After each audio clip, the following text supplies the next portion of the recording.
Welcome back to the Reading and Writing Podcast. I'm joined on the podcast today by Mimi Herman, author of the novel The Kudzu Queen. Best-selling writer David Sedaris wrote about the novel. Funny, sad, and tender, Mimi Herman has written a novel that possesses a true and hard-won understanding of the South. Mimi, welcome to the podcast. Thanks so much for having me, Jeff. I'm glad to be here.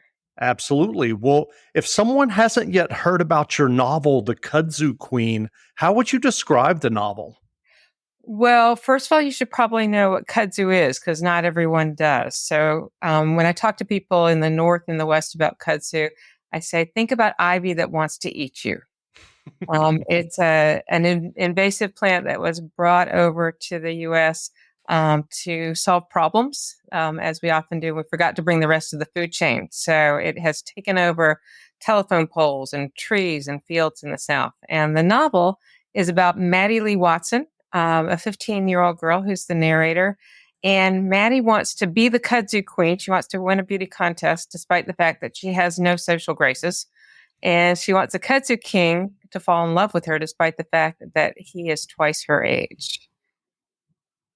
Do you remember the original idea or impetus that led you to writing The Kudzu Queen?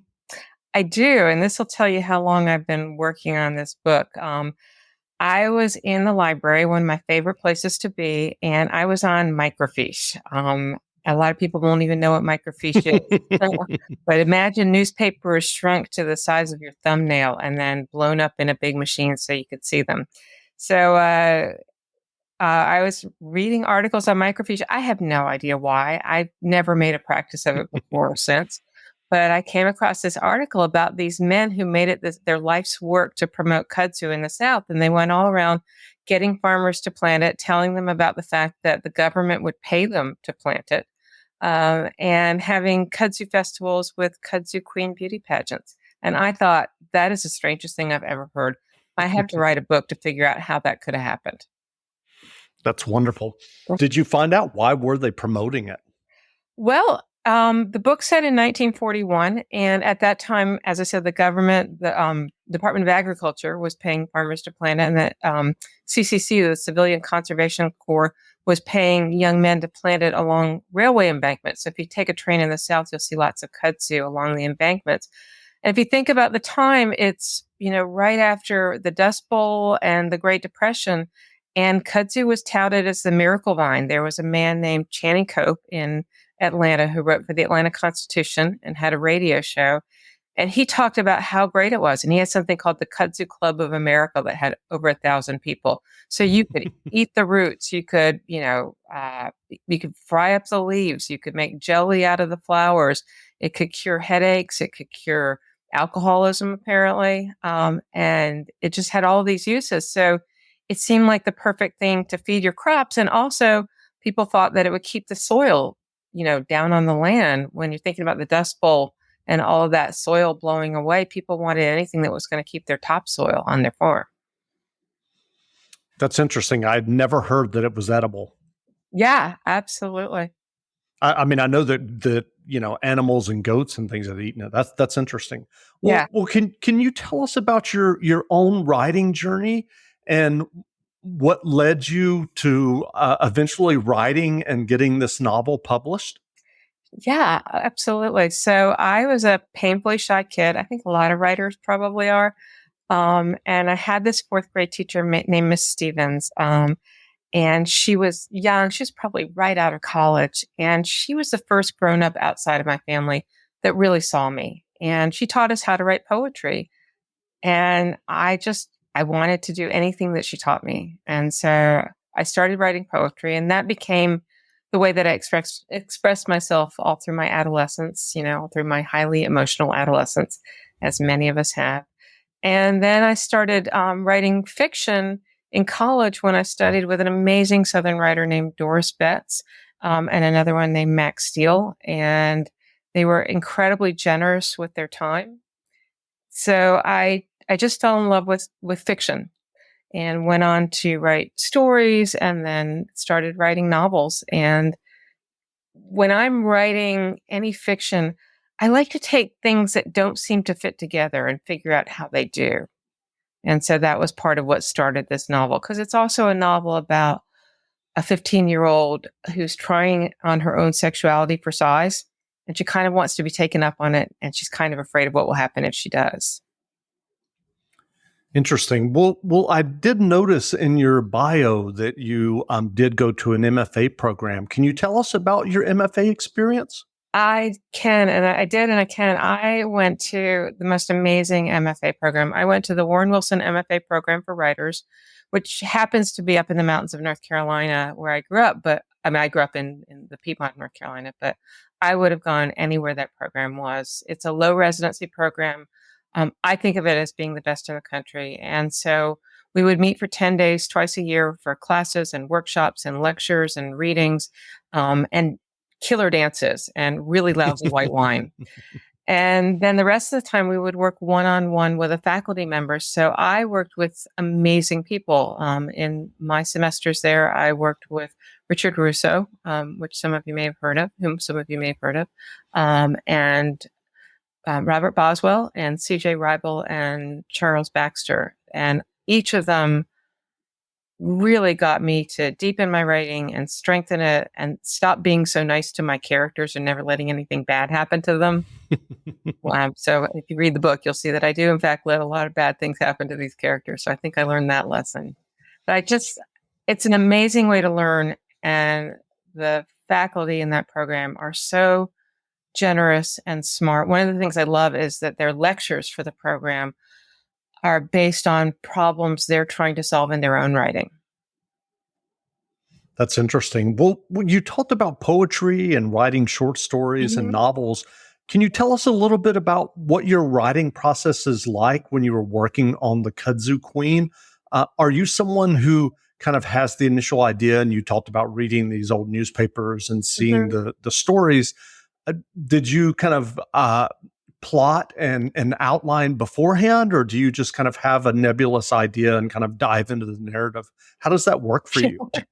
I'd like to say that I plotted it all out and I had charts and diagrams and everything, but I'm afraid that is not true. I write for the same reason I read, which is to find out what's going to happen next. And so when I'm writing, I just start writing pages and I write whatever scene comes into my head. And it could be from anywhere in the book. Sometimes it's just stuff that never appears in the book that's just to discover characters or the place or the time. And I just keep writing until I've accumulated a critical mass of pages. And then I start organizing them. And then I look at them and go, well, what's the story that I'm trying to tell? Or what's the story that's trying to tell itself? Because it sometimes seems to emerge without much help from me. And then I start putting it all together. And then once I get all of it in order, I figure out where the gaps are. I overwrite like crazy. So the original draft of this book was 680 pages. Even my own mother would not read that book, I feel quite sure. And what I did was I started playing pickup sticks. So, like when you play pickup sticks or Jenga, you pull out one and try not to disturb the rest, and then another. So could I pull out this word, this sentence, this phrase, this paragraph, this scene, this character, this subplot, this chapter, until I had it down to a reasonable size, and until I felt like every word that was in the book belonged in the book.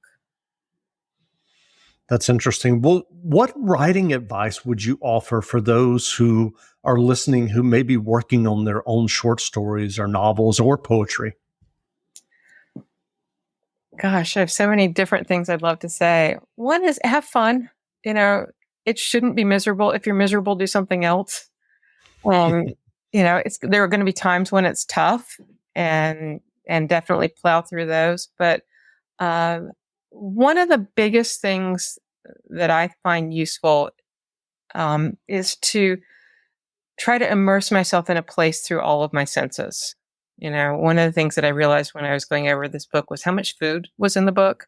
So obviously I was really hungry the whole time I was writing it. But can you make something feel three-dimensional by using at least three senses? The other thing I think is to figure out what's your pattern. Do you write best when you give yourself a goal of X number of pages per day or Y number of words per day, or, so many hours per day? Or, do you need to do things, early in the morning or late at night? For me, the best thing to do is to take what I call a writing week and just turn everything off and do nothing but work on whatever it is I'm working on.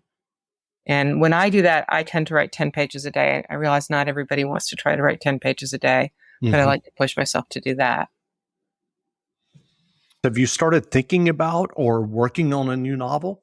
I have. I absolutely have. So I've got a new novel that I'm working on. I started working on it just when this book was coming out and realized that I couldn't be out in the world, doing readings and interviews and things like that and work on a book at the same time because I really need to not be doing anything else when I'm writing. And then I've come back to it recently. So I like to write books that are set in different time periods, but are not about the great moments in history. So this book happens, after the Depression and just before we entered World War II. The next book I'm writing is set in Ireland, where I lived for a year in the mid 80s. So I was fascinated by that time because there was so much going on politically, but also socially. I mean, when I moved to Ireland, um, the people that you saw posters of everywhere were Marilyn Monroe and James Dean in the mid 80s. And everybody I knew that I worked with, I bartended and waited tables. They were all on the dole and working, and just the most generous people I'd ever met. And so I wanted to write a story that was set in that time and that also played the music of the time, two different kinds of music off against each other. So there was the traditional music. You could go into a pub anywhere in Ireland and sit in on a session where people were playing fiddles and guitars and penny whistles and singing, ballads that have been around for hundreds of years. But at the same time, um, the kind of nightclubs that were popular in New York, like Studio 54 and area, were cropping up in Dublin. So you could also go to these really hip nightclubs, next door to a pub. And so I was intrigued with that because I spent a lot of time listening to both kinds of music and a lot of time dancing. That sounds fun. Thanks. Well, what novels have you read recently that you enjoyed? Wow, I've been reading a lot of novels lately. I read one by Marjorie Hudson, which is called Indigo Field, which is extraordinary. And I'm currently reading or just finishing Crow Mary by Kathleen Grissom. So both of them are go really in depth into the characters and the land and the people. I'm fascinated by those. Those are two that I've loved lately. Yeah. Where can people find you online if they want to learn more about you and your writing and your latest novel, The Kudzu Queen?